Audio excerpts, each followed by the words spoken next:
the lovely Jenny Boyd,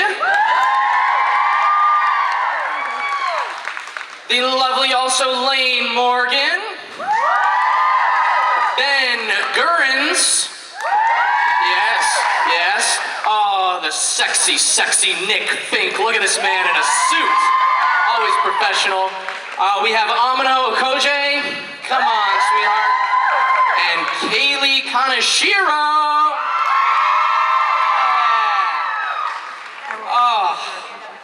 We have to stand up and do the photo. Seems like it really just bumps the whole cadence of this whole event, doesn't it? Just the photo right before. Let's do it. 1 second, guys. You want to look right here? Oh, wait, hold on. Hold on, sorry. One more. There we go. Oh, guys. So good to see you all. Look at you. Great to see you. Yeah, man. I can't see you. Hi, man. Do you guys look forward to these events like I do because we can just catch up and talk and see what we've all been up to? Yeah, it's school reunion, isn't it? It is. Yeah, I love it. Feels like class, like catching up with each other, figuring out what everyone's doing now, you know? Nick, what brings up the suit, bro? I love it. It's classy. You and Gillies, man, with the suits. Do you have a mic? I got one right now, yeah. Can we get an extra mic? No, it's all right. No, he needs a mic. No, I won't speak much. Get your own mic. No, we want you to speak. No, it's all You gotta good. speak. Just this once. But yeah, you can just enjoying wearing a nice suit. Really just, trying to just really dress it up for everyone here. Just try to put, really put my best foot forward. I love it. You got the mic now. Good. He knows what works, Absolutely. I'm grateful. I'm jealous of the suit.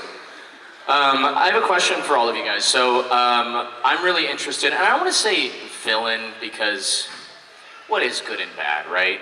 But questionable intentions on these shows, right? Like certain characters, like the necromancers through and through doing things that maybe aren't the best for society, right? Yeah, sure. And like Dark Josie, you've had the opportunity to do that. Cleo, we talked about it. You, like, in the beginning, had some sort of maybe nefarious intentions and kind of turned around. Clark, Jenny, the last season, Humanityless, Hope, stuff like that. Anyway, you kind of get where I'm going with that. Do you guys put a lot of thought into making your character either likable or unlikable in those moments? Or, like, is it a deliberate choice? Or do you feel like you just kind of deliver the circumstances of the scene and whatever happens, happens? You know what I mean? I'll start. I wasn't talking to you, man, sorry. Well, usually when I played a bunch of villains in the past, and usually villains don't think they're villains, they think they're doing the right thing, and it's just their crazy mind. But the necromancer, he likes being bad, and I think he's one of those rare cases where he was just an anarchist and just wanted to ruin everyone's lives, and that's what he got off on. So, but in terms of being likable, I don't know if you can play that. I think you just have to do what you do. I don't know how to play likable. You did it amazing, though, in the sense that a very unlikable character on paper, but the audience just couldn't help but love the necromancer, I think, right? Thank you. Yeah. There's a lot, like Beetlejuice is another one of those, You just kind of love those, I don't know, they're like clowns, the bad clowns. Absolutely. Yeah. Anybody else? I feel like Cleo, her whole thing was to be likable, so I had that in mind. It was like, weasel your way in, with the crew. So, I don't know, it's easy to be likable. That sounds so egotistical, but it's like, it just comes easy, everybody loves me. So, it's just, what are you talking about? you're right. But no, she was, she wasn't a villain, it's what you said. She was doing it for good reason, so it's like... Yeah, for her reasons. Good reasons. Yeah, sure. What about you, Kaylee? Because you kind of had to flip both ways, so I feel like you had to make some, or I'm guessing, some deliberate choices for each role, really. Yeah, I think with Dark Josie, just because Dark Josie. We like Dark Josie. Yeah. Josie herself had so much pent-up insecurity and anger and self-hatred, I think, too, that it wasn't super hard to imagine that if all of that were to just go into what even was that? A sand time, what was that? A sand clock. Sand clock, Layne would know. Yeah, Layne. That if like every bad thought you've ever felt about yourself and the people around you were to manifest into, like if that were to embody yourself, it kind of, I don't know, it wasn't super, it didn't feel like two separate things. It felt like it had You're saying been like the manifesting. darkness within, meaning like the sort of insecurities of Yeah, like I Josie didn't- being yeah. able to like live those out instead of what we 'Cause, do. yeah, she always just swallowed everything, that it just made sense that it was actually easier to play Dark Josie. That's really smart. That's a really smart answer, and Thank you, Leo. yeah, I think that's the trap when you act in something sometimes to like play the idea of something, like just I'm gonna play a villain, but like you said, you have to find something that you believe in about this, even if they're doing bad things, quote The unquote. truth of it, You yeah. got to find the truth in Yeah. it, and you have to, as a person, agree with it in order to be natural and truthful. You can't be faking it, right? Yeah. Layne, what about like writing those kinds of circumstances? How do you sort of compartmentalize that in your head, and yeah, how do you tie that to reality? Because the show is so based in fantasy, but what we all relate to is like the human connection. So how do you juggle the two? Yeah, I mean, I think you basically said it. I can't remember who I was talking to on Friday, but it was, what we were talking about was how Legacies was such a sort of poppy, fun show. We did a lot of really eccentric, silly things and silly monsters, and it often gets known as that show for kind of being the punchier, younger show. Right. And I think thematically, it was a show that was so much so about who people are, what is their trauma, what makes a hero, what makes a villain. You know, Hope had those like bookend monologues about heroism and villains and stories. And so I think when you're writing characters, be they heroes or villains, or in the case of life, I feel like just humans, obviously of all supernatural races or whatnot, but I think they're all, we try to write them as, even the necromancer, who is like really chaotic and an anarchist. I mean, he had so much humanity and vulnerability, and so you're always wanting to make sure Lizzie deciding she wanted to kill Hope, like it had to come from a believable place. You have to make those things be tied to those people's humanity and who they are and what they care about, and so it's just always making sure that there's a reason for it. Right. I think when I watch shows and enjoy them, I can really connect to something in somebody. Like I see myself. I don't know if you guys relate to that, but you can see pieces of yourself in certain characters, right? And that's what makes them likable, or sometimes unlikable if we don't like those parts of ourselves, right? I think that's I've heard from friends who I'm like a sucker for a hero. Unfortunately, I'm really basic, but I have some friends who are like really big villain fans. I know. I'm sorry. I like really good people. Whatever.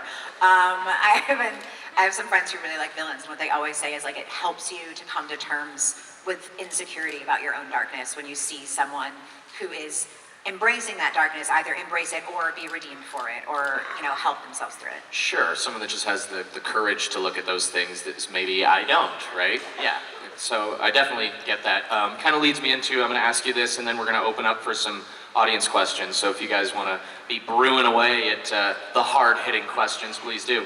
What was like a really memorable circumstance? Because it's a fantasy show, right? We have a bunch of monsters and witches and wolves and puckwudgies. There's only one, everyone knows that. But what was a really lovable and fun circumstance you got to live out? Like, the West episode, or just things like that. What sticks out in your mind, if any? Jenny. Yeah, I loved all of the themed episodes. The Western one I begged for, and they gave it to me. Thank you.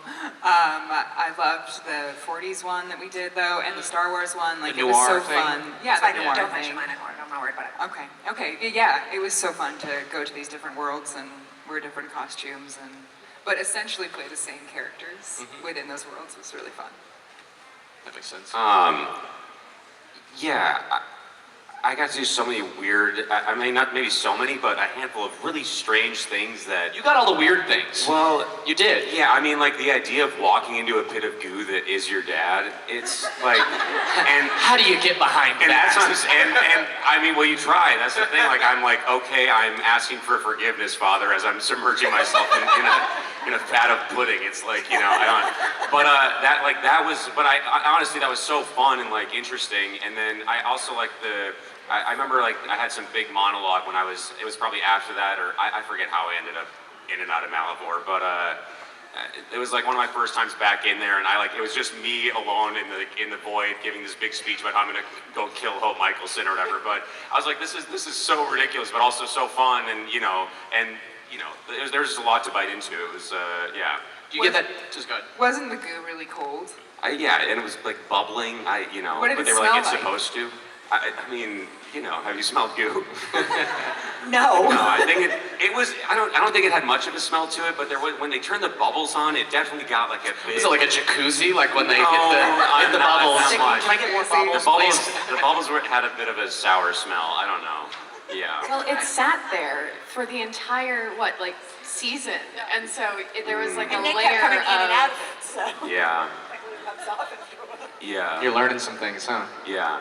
It's not good. I didn't realize it had been sitting there for so long. Yeah, I saw that sorry. reaction happen. You guys saw it in real Sorry time. to take you back. He was like, they got me.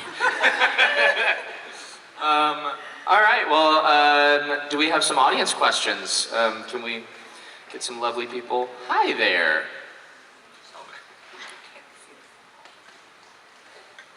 I thought it was your question. That was awkward. I'm sorry. And I talked to you like a dog, and I'm sorry. I was like, hi! I apologize. I checked myself. Hey, buddy, what's your name? My name's Ian. Hey, Ian. What's your question, buddy? My question is, if you could change anything about what happened to your character or what your character had, what would you change? It's a great question. I would like to still be alive. Sorry. That's not to me, so continue. And not invisible, that too. Also sorry.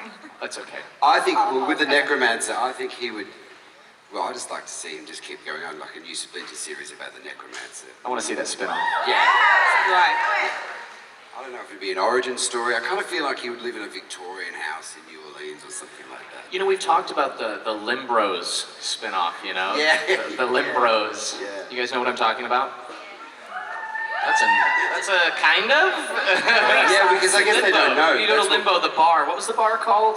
Oh, I forget I don't remember Did what it it was have a called. name? Maybe not. I think it was But just we would, The bar. The bar in Limbo. I could be wrong. Ariel and Matt Davis and myself were stuck in limbo for like 10 episodes maybe. And so we just got known on set as the Limbros because we were just working together the whole time. But yeah, that was fun. That was fun. Anybody else? Any difference in I what mean, happened? it might be an odd take, but I mean, Hope and Clark had so much chemistry. It's just like Absolutely. Did we want that? Yeah, of course, yeah. I saw a head shake. Yeah, I mean, it's really a shame. This lovely lady in the front row says no. She does not want that to happen.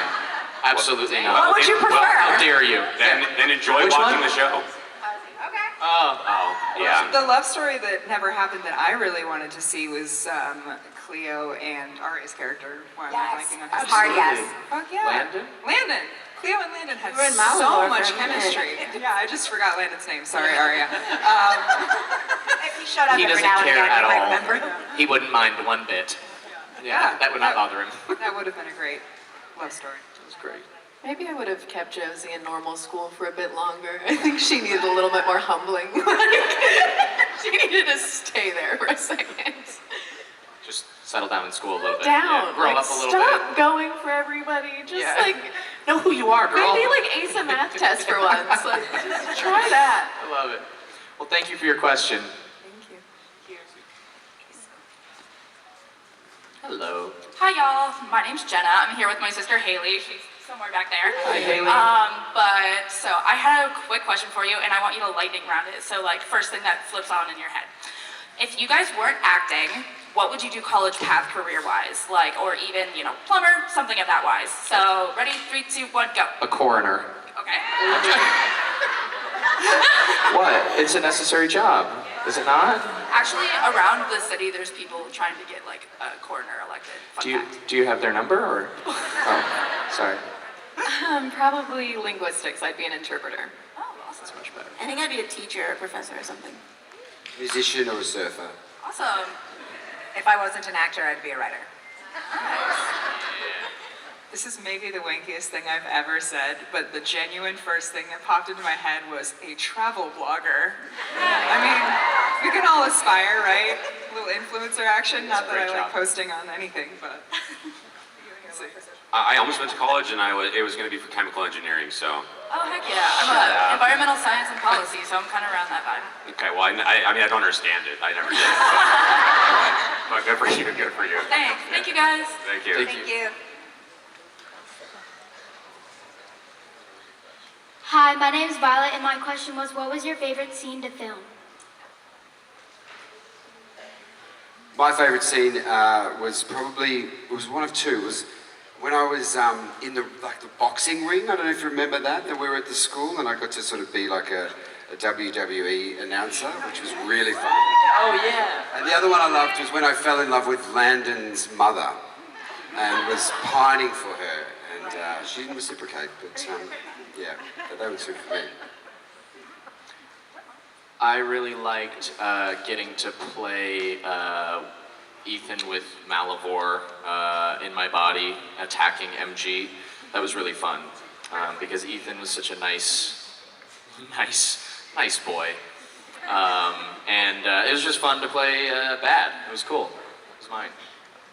I would maybe say the scene from like episode 1, season 1 with Quincy, where we're at the bleachers and it kind of like establishes the school, and you can see, like, yeah, I don't know, there's something so exciting about doing it at the time and like establishing like, oh my god, who's gonna, like, what are our characters gonna do? It was just a very exciting scene to shoot, so yeah. A scene that pops in my head, I did a scene with Courtney, and it's Cleo and Finch looking over a map. I don't remember exactly what was happening. I think we were trying to find hope. There we go. And America directed that episode, and I just remember we were just in the pocket. Like, it felt good. And it's like Courtney, who I love, and it's like you get to work with your friend, and it was just easy. That was nice. I get what you're saying. There's sometimes where it feels like you're saying lines, and then there's sometimes where you lock into a rhythm and you guys are just talking. That's when it's really fun. Yeah. I really enjoyed my death scene in the last season. When Hope snaps my neck, and like the whole lead up to that and all the dialogue was really fun and challenging in the right ways. So, yeah. Scene that comes to mind is when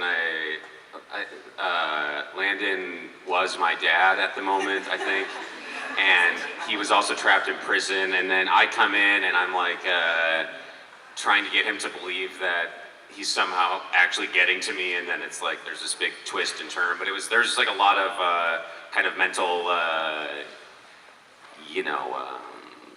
don't know, trickery going on. Mental gymnastics? Yeah, exactly, but yeah, that was really fun, and it was always nice to work with Arya too, so good seeing.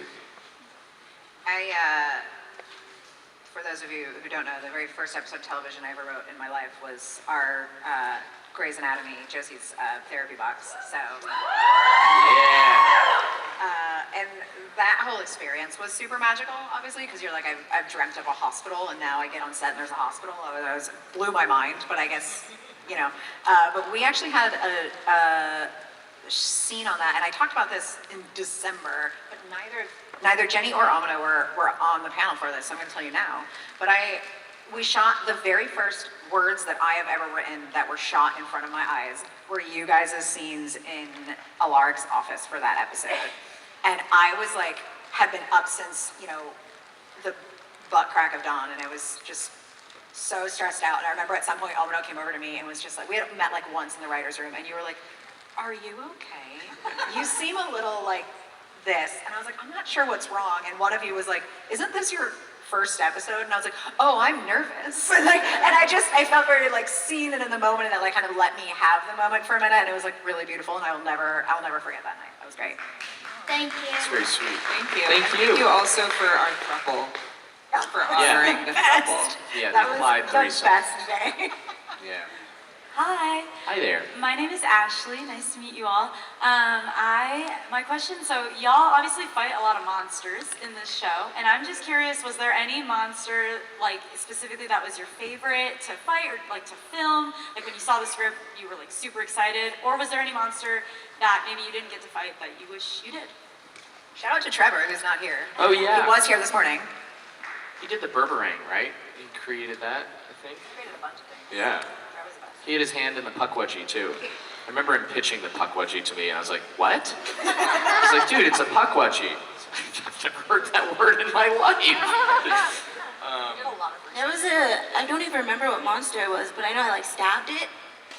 And then, yeah, that's all I got. The leprechaun, the goo one? It wasn't the leprechaun. Wendigo? It was me and Matt. Was it the Wendigo? I stabbed it. And then I saw a fan Do you guys edit know? of it, and they made it look so cool. It was like all these different shots, and I'm like, "Ew," I was like, oh my God. So that was my favorite It's one. cool when you get surprised when like it can kind of feel kind of lame on the day, I know, 'cause you're and then like- you see it and you're like, "Wow, they're really helping me out a lot." So that one. The best monster I fought was Landon, and we fought in Limbo countless times. It's chained together, actually. Yeah. That one was great. I think Santa Claus was my favorite. Yeah. Krampus. Really liked, we had Puck for the theater episode. That was so much fun because he was just like the agent of chaos. It wasn't necessarily like well, he did break my arm, which was rude. But other than that, I kind of like the psychological aspect of it. It was fun. I liked when Clark was the troll monster with the big arm. I don't remember. You know, what was that? Was there a name for it or? I don't remember. I know we've done these panels before. There was a name for it or something, but yeah, I forget. And I know I've talked about it before, but I can't talk about it enough. It was like one of my first times meeting Nick, and just the walk that he had to do, he was miserable. He's in this full prosthetic, took you like 6 hours to get in, and he would just walk by like this with his arm. And the director would be like, "Hey, can we get a little more?" And he's like, yeah, more, 100%. You know? And they're like, "Hey, can you just make it a little more?" He's like, yeah, 100%. Just I'm so like, bad for I'm him. like, tell me what's not working, please. Yeah. Like, And it's funny how they're like, you know, how a monster walks. Just do it. Do it more now. And you're like, I don't know what this is, but I'm gonna try something. You know. I'm a massive Genie fan. The Genie. The genie, you said? Yeah. That was great. Thank you. Thank That's you. a great Thank you so question. much. Thank Yeah. you. Lots of monsters. Hi everyone, I'm Amelia. Hi, Amelia. Hi, my question's for Kaylee. Hi. So my question is what you think Hope and Josie's relationship would be like now after Hope sent the one weapon that could kill her to the person she trusts the most, and that was Josie. I mean, I would imagine that Josie would keep it very close to heart and protect it.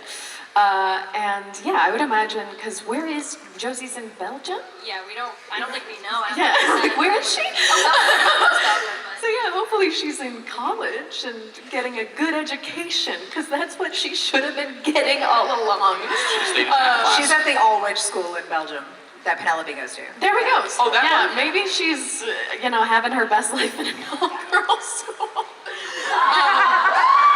She might enjoy that. Very busy. Yeah. Maybe she's not getting that education then. Heyo. But yeah, I hope she's doing well. I hope they're both doing well, because yeah, I would imagine keeping that weapon real safe in that At the girls' school. at that girls' school. Thank you. Thank you. Thank you. It's surreal to be up here with you guys. It's cool. Hi, I'm Mikey, and I just want to say first, I love you guys all so much. Like, you guys are literally the best and just so talented and just perfect, every single one of you. Thanks, Aw, Mikey. that's so sweet, man. Omono, I met you Super Squad Con like a long time ago. That was... We don't talk about that. We don't talk about that. Yeah. But it was so great because you guys all just came together to meet us anyways, and it was so comforting to hug you and just be able to still meet you. And I just want to just express how much I love you all so much. And my question is, like, what do you think your characters are? Like, where do you think they are now after the show? Dead. Well, Josie's at an all-girls school, apparently. Having the very time of her busy. life. Ted's in peace, and the necromancer's still there somewhere. He never goes away. No, he's no. I think Lizzie moved to Paris, her heart city, and is living her best fashionable dreams. Pitch the spinoff. Go ahead. I mean, this is the third time I feel like it's overkill, but my spin-off idea was Lizzie as a supernatural detective in Paris. I'd watch it. Can we squeeze the travel blogging in there somewhere? Yeah. This is She's a travel incorporating my blogging other detective. Dream, my unknown dream. I think Clark, I just had this thought that he somehow finds a way to become a real golem like his father, and then just in some way to understand who his dad was, and then I don't know what happens after that, but so just to be a full rock, you know? I just want to be a rock, man. Yeah. Someone can count on me, lean on me. I mean, you know? like he just has never been able to understand his father, you know? It's just, yeah. He's got daddy issues. Yeah, the most ever. The most. Thank you. Thank you so Appreciate much. that. I Thank love you for your so kind words, man. That Love really you. means a lot. much. I love you all so much. Yeah. Thank you. Thank you. No, you're okay. Hi, I'm Dania. Hi there. If you had a body switching plot in the show, which of the main characters would you have left to switch with? So we would be playing their character, but as ourselves, right? Yeah, so it's like a, Yeah. you switch bodies. Oh, interesting. The necromancer for me, 100%. What do you think Ethan would do in the necromancer's body? That's a great Would he have the question. accent? He would steal all the scenes. The almighty necromancer. Yeah, he's good at it. He can do it. That's what he would do. Honestly, Landon for me. I don't know. Arya's just so interesting as a human being. He is. You know? So just to try to mimic his, I don't know, the way he moves and all that. Absolutely. Maybe. I really liked doing Jenny for like the one line that I got. I wanted more. I like recorded her doing it and I like mimicked it at home and I was like trying to figure out it. I didn't do it justice. I want another try. You did it great. I want another go. You and people get to Danielle do both had to be me, and both of you, I was like, I won't be offended. Just do whatever you need to do, and I will not judge. I'd be Dark Josie. Yeah. She was bad. Good bad. Should have done a switch at some point. Yeah. They were That would nice actually to be do, great. Dark Josie and the necromancer flip-flopping.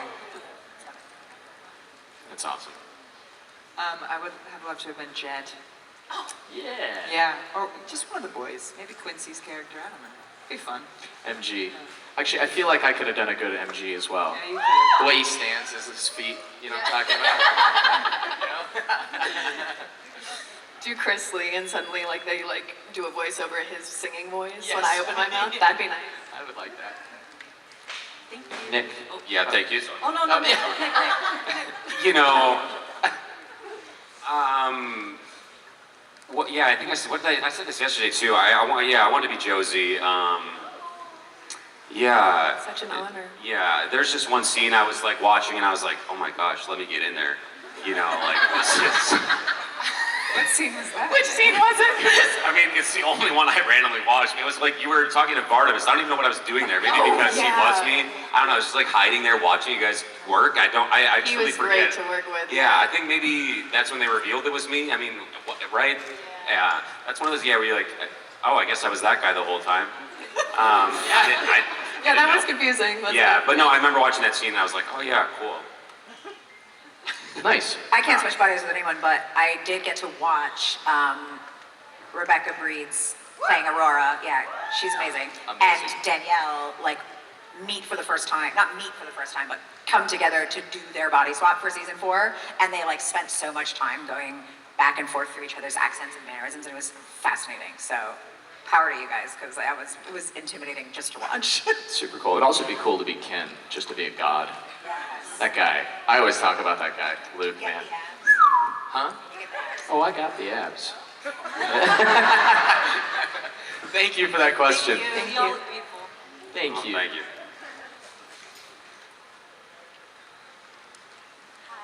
Ariana. Hi there. I wanted to know, was there any like scene or episode that you like related to? Any scene or episode that you or we all related to? I'll start and give you guys a second to think on it because I do actually have an answer to this. Hope gives a monologue in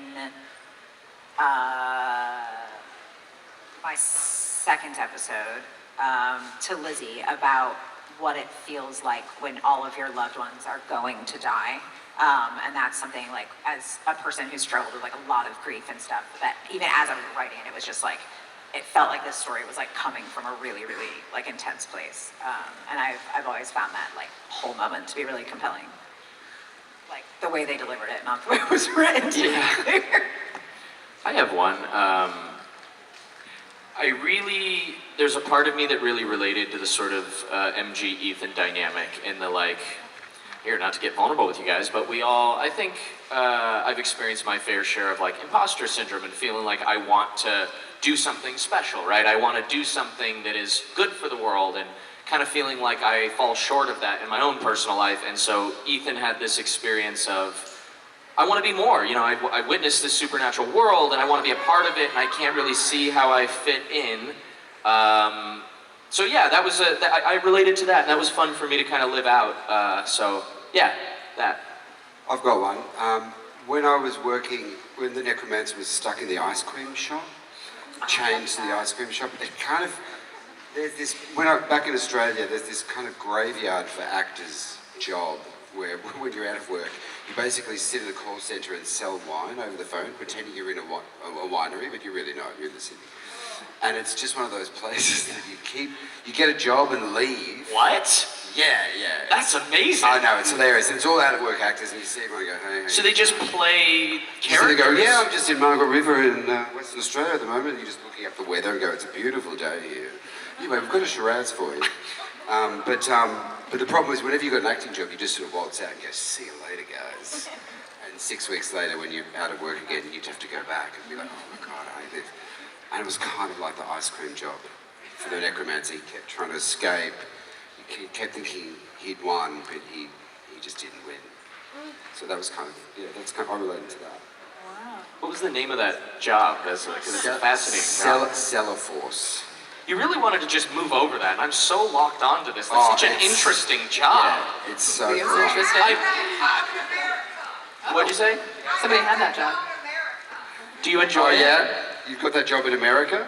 Yeah, I sell wine and spirits in America with wholesale.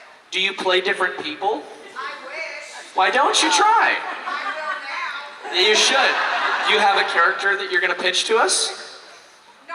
Not yet. I believe in you. And you take the piss out of it. You say like, absolutely. You call up and you go, is that Dave? And you go, yeah. Dave, is that Dave? You go, yeah. He goes, I go, it's Ben. He goes, Ben? I go, yeah, it's Ben. He goes, Ben? Oh, hey, Ben. And I go, yeah, Ben, calling from Margaret River Wines. Just got a Shiraz out here. He just had no idea who I was. Yeah, it was tough.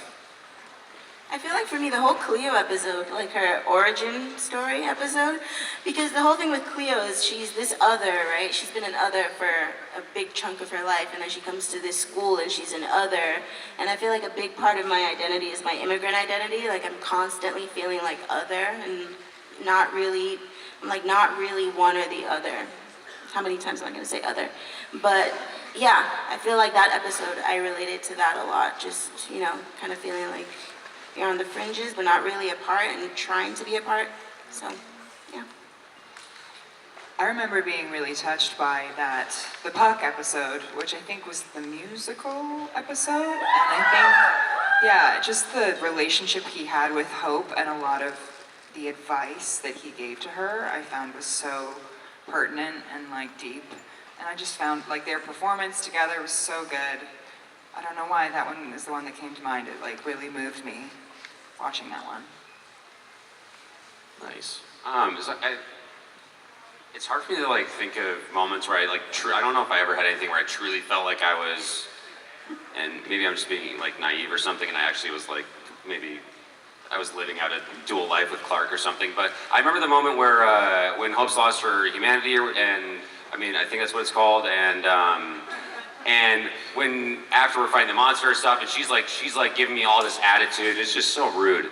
And so much angst. And yeah, and I'm like, it was one of my favorite scenes I did with her too. But I'm like, I've had enough of it, and I guess what I'm saying I can relate to is either having those moments with myself where it's like, wake up, man. Like this is, you're not who you're trying to be right now. This is not the person I know. Whatever it might be. But I remember really enjoying doing that scene and feeling like I was, I had no problem saying the things that needed to be said there. They felt, honest. Yeah. Great. Thank you so Enjoy, much. guys. Thank you. Thank you. you for the question. There's a funny thing about that question where, like, the goal is to find how you relate to every scene, right? Sometimes it's harder than others, but typically, I don't want to say the best, but the most connected you are is the most you relate to something. So, yeah, it's a good question. This would be the last question, so look at you, lucky. Hi, I'm Kennedy, and I want to say I love you guys. Legacies is my favorite show ever. Nice shirt. Thanks, Kennedy. She's got the Panda Promise shirt. It's the best of the three, right? Great. Right. And then the Panda Squad is my favorite. Yeah, the Josie Panda Friendship Squad. is top tier. My question is, what was your favorite therapy box world? Therapy box world. I don't know. What's it? I don't remember, but I remember it was the 80s thing. You remember the 80s bit that we did? had two different 80s ones. I was in one, so the one that I was The one in. that you were in, okay. One was a therapy box. And the other was Actors. game or whatever. I loved the Western one. That was my fave. I would say the film noir one. That one was really cool to see because I think they shot on real film too, and so it was just a really interesting thing to kind of watch. Absolutely. Anybody else? I mean, I remember I got thrown against a tree. I got like bagged by a strange man and then slammed against a tree and killed in a therapy box. They really hoax. like to get you, don't They they? do like to kill me. I realize Yeah. is that saying something? Let's get this guy off the screen. I love the Grey's Anatomy, of course. Oh yeah. Got to play my doctor role, so that was fun. I don't think I was in any therapy box episodes, but I do remember just coming back to Atlanta once and going to set and then just starting to see all these, I'm like, what are they cooking up here? There's I think it was for the Star Wars episode, but there's just all these hallways of just I don't know what, or space sets or whatever it was, but I was like, is this the same show? But yeah, I don't think I ever was in full-on God in the Box. Is that how it worked? Yeah, well, the Star Wars was a part of the therapy. It was not. It was not. I was just kidding. I was just kidding. I didn't mean to rat you out, but I did. No. Anyways, Doesn't Nick look stupid? No, I'm kidding. Thank you. That was a great question. Unfortunately, that is all the time we have, you all. You've been lovely, lovely, and we're so grateful to be here, so thank you. And please, can you give a round of applause to the great volunteers that make this thing run so smooth? You guys are amazing. And yeah, thank you all for showing up. It's really cool to be, speaking for myself and everyone else here, I'm sure, being a part of a show that you guys still show up years later, and that means the world to us, and that's really cool that we get to kind of be here for each other. So thank you all. Thank you. Have a great lunch. Yeah. Enjoy your day.